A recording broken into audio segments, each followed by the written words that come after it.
Honey, hurry!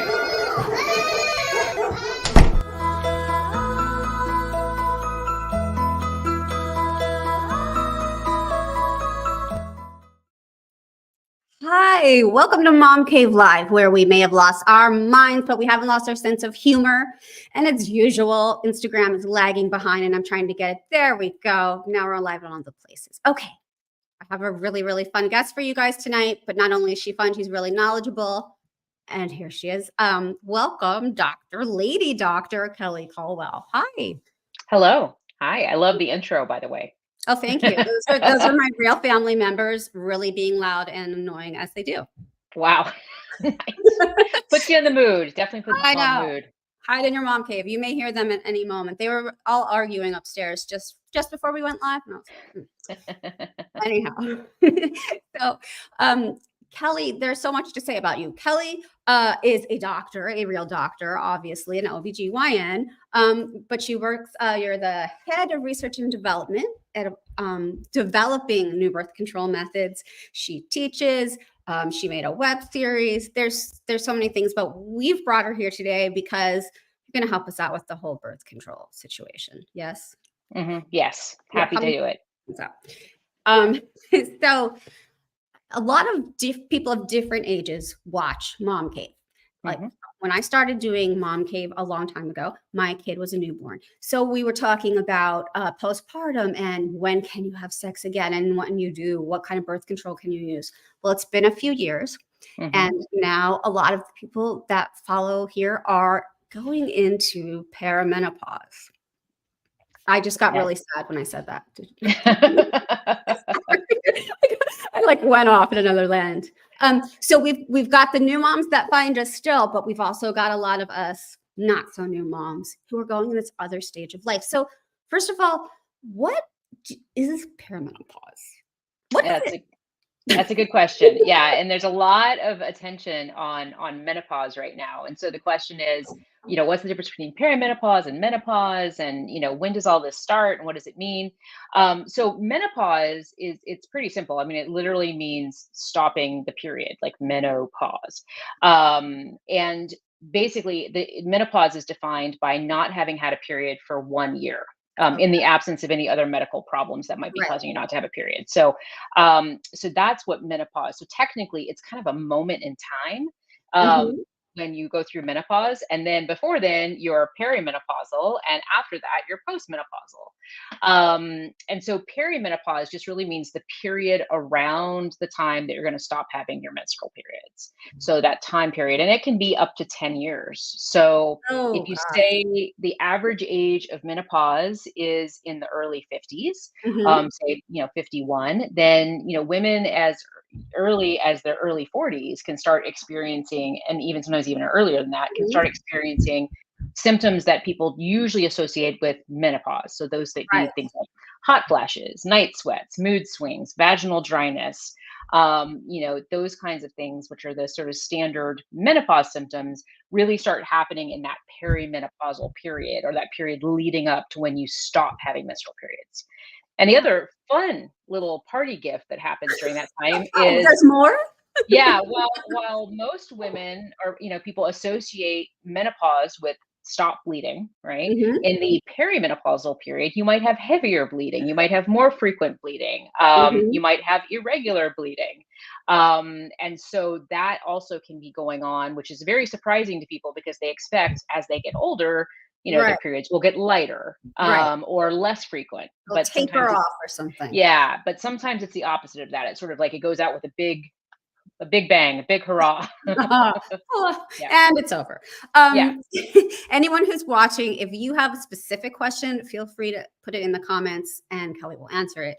Of course, I have many questions. I know some people who have started perimenopause even in their mid 30s, and that stinks. But I don't know. When I was growing up, until I got to be a certain age, I always thought there was it just stopped. Okay, hi, I'm fertile.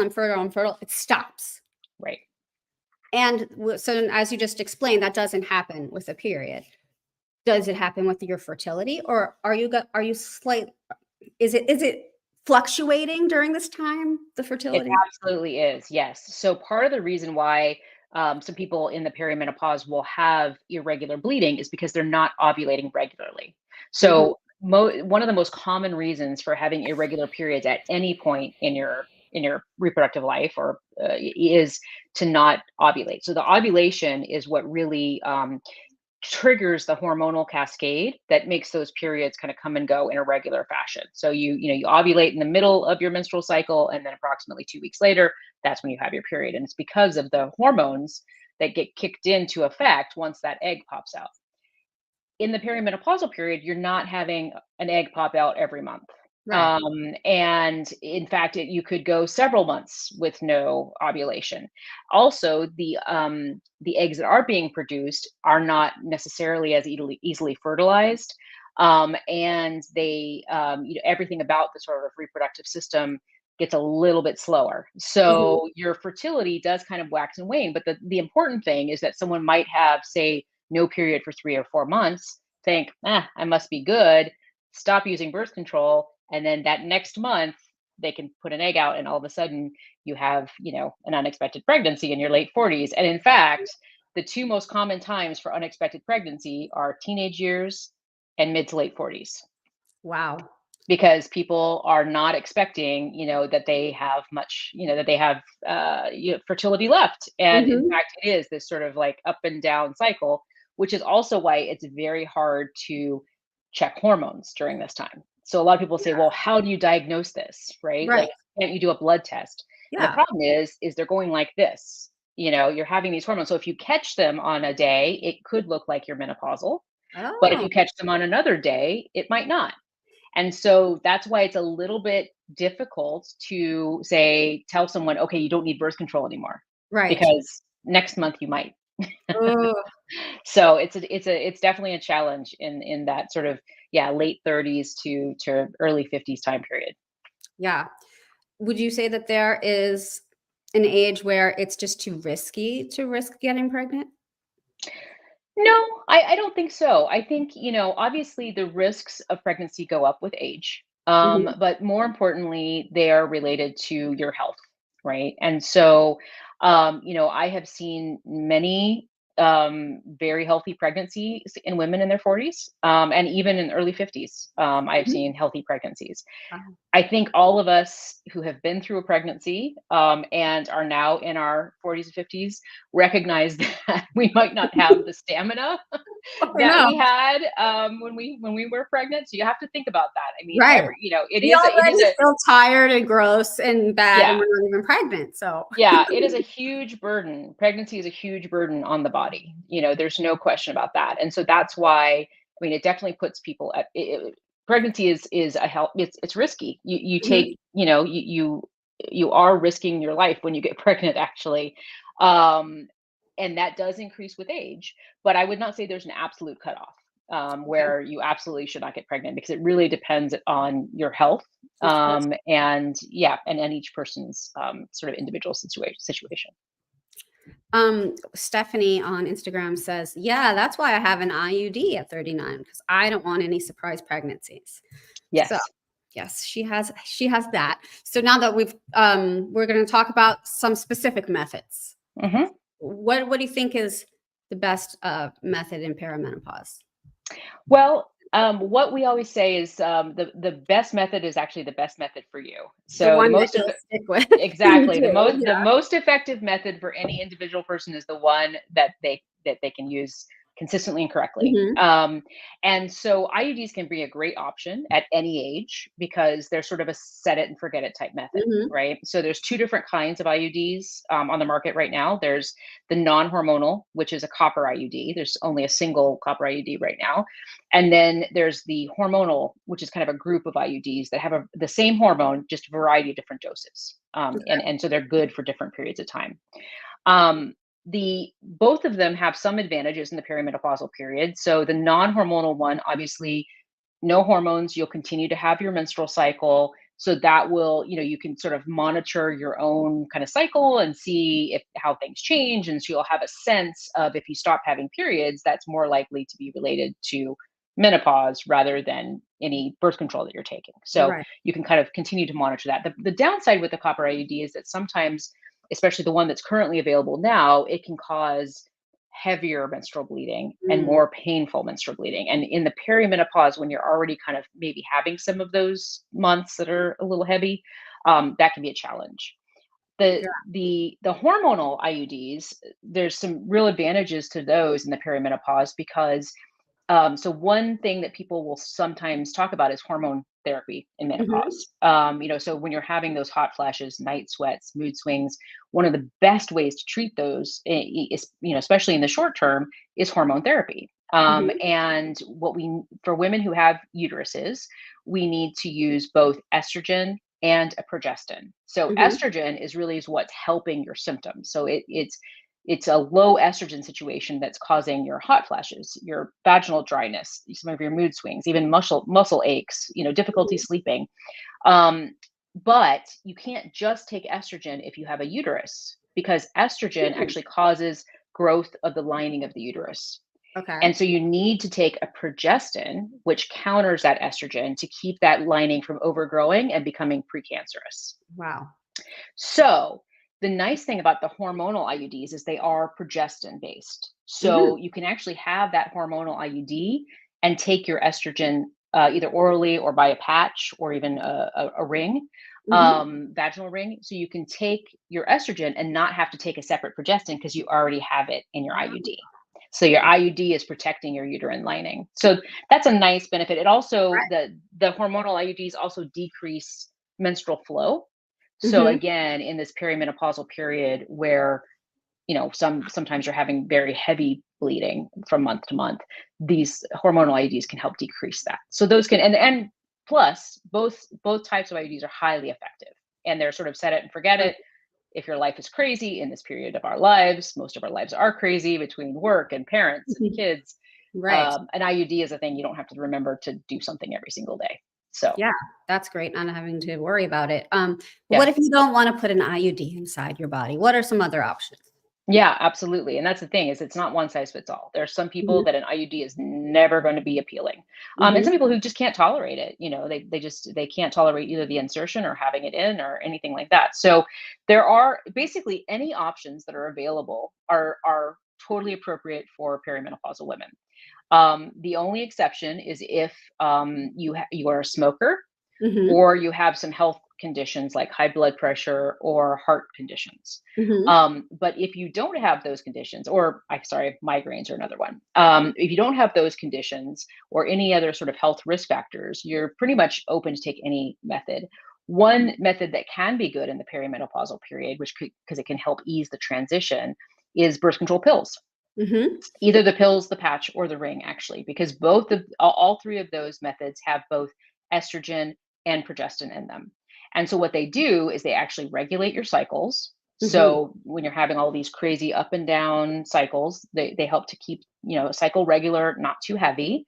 They also provide they're about 3 times as strong as menopausal hormone therapy.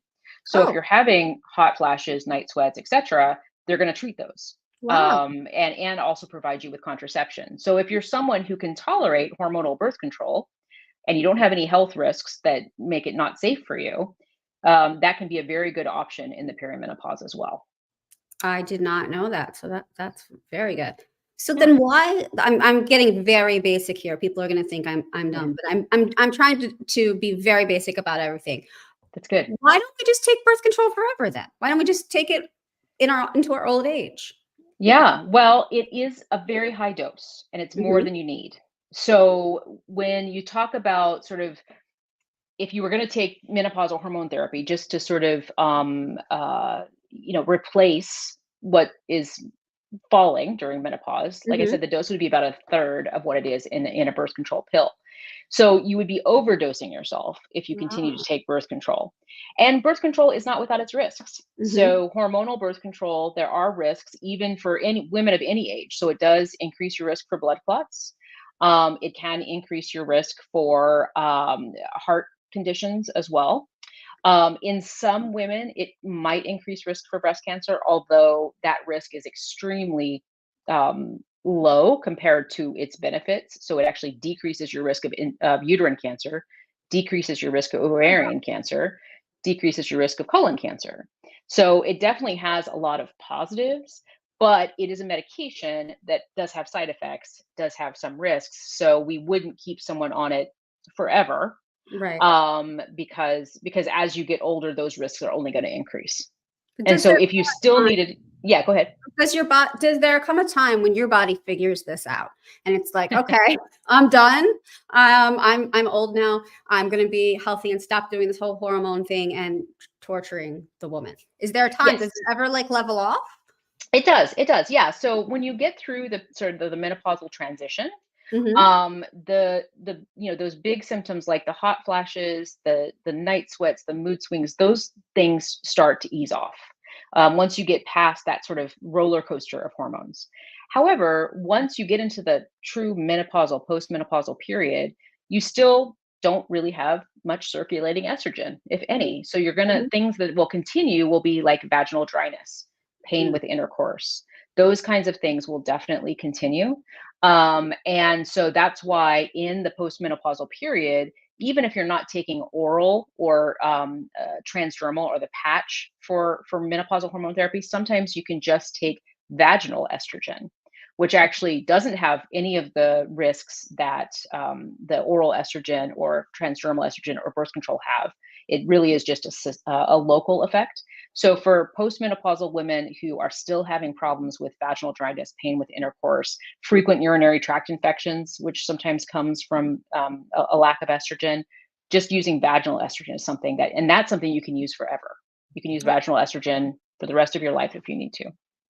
Great. Good to know. Okay. I have a very this is obviously a personal issue I'm having, so let's just put it on Sure. the internet. What about these mood swings and like rage? Is that part of perimenopause? It absolutely is. Irritability, rage, yes, mood swings, absolutely. It's the hormonal fluctuations that are going on. Now, in addition to that, obviously, we are also in a period of our life where there's a lot of Mhm. stressors on So much us, going right? on. Mhm. Yeah, there's a lot going on. So it's sort of like someone described it as, I don't know about you, but my kid, my one child is in adolescence. And Mhm. then, I've got my elderly parents. So Oh yeah. I'm hitting perimenopause, my son's hitting adolescence, and and it's also usually the peak of our careers and our earning Right. potential. So like we're busy at work, we've got crazy pubertal kids, our parents need a lot of We need assistance, and help. then our hormones are going all over the place. So yes, irritability is very, very common during this time period, and it is related to hormones. It can be helped with hormone therapy, Mhm. but there are also other options that you can look into that are not hormone Moving therapy. out and like ignoring your family. Yes, actually moving to Bali, Mhm. I think Okay. is It's a one good thing that's option. recommended. We write a prescription for that. Yeah. Um, yes, no, but things that a lot of times people don't like to hear. Things are in your head or anything like that, and it's really Mhm. not. It's not in your head. It's just that your mind and your body are really connected, right? Yes. And so this irritability is both a bio. It has a biological cause, but it's got sort of a mental effect, right? So Mhm. this is all connected.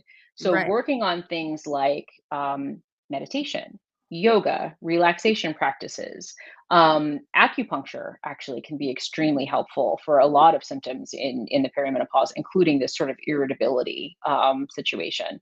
And then there are other prescription medications as well. So there are some antidepressant medications, which have been successfully used in the perimenopausal period to help with some of this irritability, but also some of the symptoms of depression that we experience Yeah.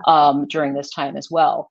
So, there's a lot of options, but that's very common and it's very normal. And I think Mhm. all of us are experiencing it at one level or another that are in this age. My oldest is 13 and I had him in my mid to late 30s. So I was like, you have a kid when you're in your 30s and you can like start shaving together. And Yes. all these wonderful things that happen as we Right. get older. Um, Yes. Yes. yes. And then the So, acne comes back, right? So all right, you have you the can share. perimenopausal acne, so you can share acne Right. washes. It's actually quite convenient in that way. It's not great for your relationship, Right. when you're Right. angry all the time and you've got an angry teenager. Yeah. Um, Right. so I don't want to give away any trade secrets, but I Right. hear you're working on some new forms of birth control in your Yes. research. Is there anything you Yes. can tell me about birth control of the future? Yeah. So I will say that more and more companies that are working on developing birth control methods are trying to develop non-hormonal methods. Mhm. So we have a lot of hormonal methods right now, and they're great for what they're for, and they can provide a lot of relief, like we were just talking about, from different symptoms, even outside of the perimenopause. Some, people I know want to stay on their pill because they regulate their periods and they decrease their acne and Mhm. they stop their menstrual headaches, so they're happy with Yeah. it. But there are a lot of people that want to avoid hormones, either because they've had bad side effects, because they're worried about the health risks, or they just don't like the idea of it. They're living a sort of a natural lifestyle and they're Right. trying to keep the hormones out. So most advancement right now is happening in the non-hormonal space. So the product that my company is working on is actually a new version of the copper IUD. Uh-huh. So it will have a lower dose of copper, and it comes on a different type of frame that is more amenable to different sizes and shapes of uteruses. And so we're looking forward to maybe having that product out as early as next year, which will be kind of Wow. exciting because it'll be the first time that the copper IUD that we have now was approved in 1984. Wow. So So there haven't that's been any advancements on the copper right. IUD since then. Um, some other, options that there's some other kind of on-demand options that are being Mhm. looked at to work with sort of the cervical mucus. So one thing that we know, so if you've ever done sort of fertility awareness, Mhm. kind of monitoring your cervical mucus, you know that your cervical mucus changes, right, around the time that you ovulate. So you can imagine if you could sort of harness the cervical mucus to make it thick and inhospitable at any time of the cycle, Yeah. then you could potentially prevent sperm from making their way up. So there's companies that are working on that. So for the potential If to my anger isn't making it inhospitable enough. exactly. The cervical mucus. Fortunately, exactly. If that's a good form of the irritability is a good form of birth control, really, Oh gosh. Um, but yeah, so that's really, I think, most people are, and then people always ask me, what about male contraception? Mhm. Because that, we've been waiting, like what's happening with that? And it is a real challenge to develop a male contraceptive for multiple reasons. So that you may have heard there was a study that was being done on a male contraceptive pill, and they stopped it early because of some of the side effects that men were having. And they were having like She made side a effects. both They were, movies. I know, exactly. That's what everybody was like. They had side effects Mm. like mood swings and, Oh, and in right. depression and irritability. And people rolled their eyes, which, we're Mhm. all like, yeah, we've been dealing with this for, 60 years, but thank you. But the big problem with when you study a birth control method in men don't have the risk of pregnancy. As much as they would like to Right, right. participate in the whole Yes, thing, they don't have the physical risk of pregnancy. right. And so because of that, their risk benefit ratio is a bit different. Mhm. From a medical perspective, not Yes. not whether or not they're weenies or whatever, that's Right, one thing. right. But from a medical perspective, we do have a different risk benefit because really any birth control method that we take is Mhm. safer than pregnancy Wow, without question. I've never So thought of it that way. yeah, so the risks that you think about with hormonal birth control, like blood clots and heart disease and stroke and things like that, it's multiplied tenfold in pregnancy. Mhm. And so that's why, in addition to the fact that, I think women are just sort of, we've learned to just suck it up. But from a medical perspective, we can accept a fair amount of risk because the alternative being pregnancy. Mm. Whereas men, that's not their alternative. And Right. so it has been somewhat challenging. But there are some studies right now. There's a gel contraceptive for men Mhm. that is pretty advanced in clinical studies. And it's a hormonal contraceptive, but it has shown real promise, and it's currently being studied in the US, which is, that's kind of critical. There are some Mhm. methods, like there's this one method that keeps coming up that's kind of this reversible vasectomy that was Yeah. developed in India, And it has great clinical data in India, but the problem is that if you don't have clinical data in the US, it's never going to get approved here. So you have to, and it's very expensive to do those studies. So that's been the challenge. But I do think that I think we're not as far off from a male birth control method as we have been in the past, which I've usually just said, I don't know, but I think we're getting closer. That will be very interesting for us all. I have a question here. Yeah. Jessica says, will the new copper IUD still have the possibility of heavy flow and more painful periods?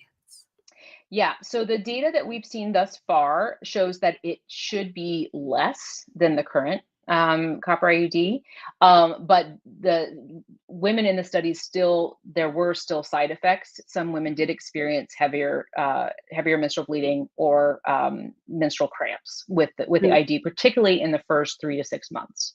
But what we see is fewer than half the women that we expected discontinued because of that.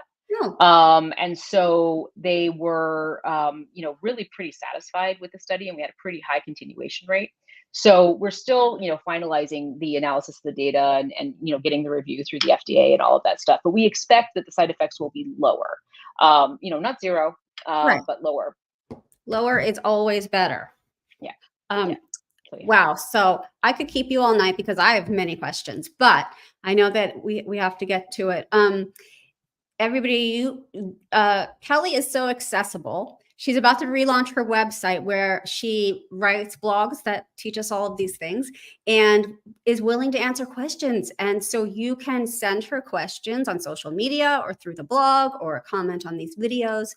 If you have a particular question, and you can have the Lady Doctor answer your question. Can you tell everyone where to find you, Kelly? Yes. So my website is drladydoctor.com. So it's just dr and then ladydoctor.com. And so there you can actually sign up for my newsletter, which I usually send out about once a month. You can send me questions, which I actually use potentially as topics for my newsletter as well, if it's something that I think a lot of people would be interested in. And then I'm also on Instagram and Facebook at Dr. Lady Doctor. So just DrLadydoctor. So you can reach me there as well.